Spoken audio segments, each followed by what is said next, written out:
Kana luno ng'ekibiina twawandikira IGP.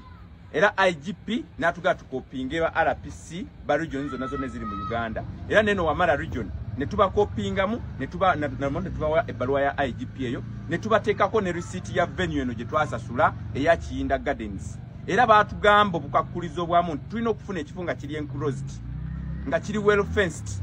Era kyekifo kye twafunye wano ko bujjo twali tukolera mu bisaawe ne tugaka tukole mu garden eno kuba eri well fenced era kuliko gate eyingiza eno entrance kuliko neri eya exit. Era nga buli kimu kituukiriziddwa bulungi nnyo okukwakuliza bonna bwe babadde bayogedde.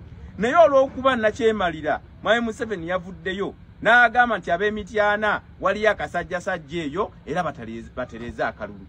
Naye nga tuli mu kalulu k'abavubuka kinajjukirwa nti mu Buganda wano Mityana ye yasobola okulaba nga tuwangula mu bululu bw'abavubuka omulundi ogwasookera ddala okubanga wano twabalemesa okubba akalulu k'abavubuka. Bazze bakabba bululu nga n'abantu balowooza obululu bwa NRM yokka. Naye wano Mityana twafuna paka ku chairman w'abavubuka ng'avudde ku LC paka ku Miruka paka ku Magombolola era ne tugenda ku constituency level paka ku district level ne tufuna akuli abavubuka no Mityana.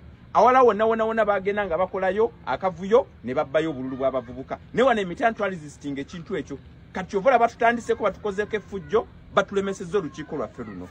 Naye mbabuulira tugenda ku resisting nga abavubuka. Tugenda kulemerako wane Mityana. Era wano Mityana mu municipality we baganye nga constituency yange.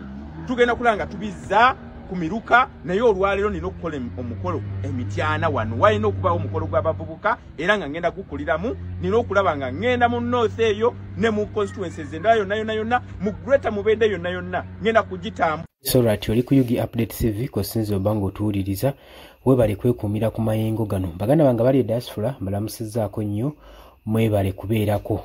Habula gwatana twegattako kirira wansi waliwo ekigambo subscribe kikooneko obeere nga otweyungako ddala bulungi nnyo. Ekibadde Emityana kyekyo. Honorable Zaake Francis mulabye kyakoze Emityana gwe mukwano gwange aleeyampuliriza. Gwatabadde kaasubiddwa njagadde nkuteereko olabe ebifudde eri mu Mityana. Honorable Francis Zaake engeri gyagenze maaso n'okubanga akakalabyamu emirimu gy'omu constituency ye gwaleeyampuliriza. Kwanirizaako nnyo mu comment section okusinziira ku speech Honorable Zaake Francis gyawadde jangu tutangaazeemu okusinziira gwe nga woobiraba naddala mu kano akaseera nga tusembedde akalulu ka 2026. Mbaagala nnyo era nga mbaagaliza ekiro ekirungi mweraba.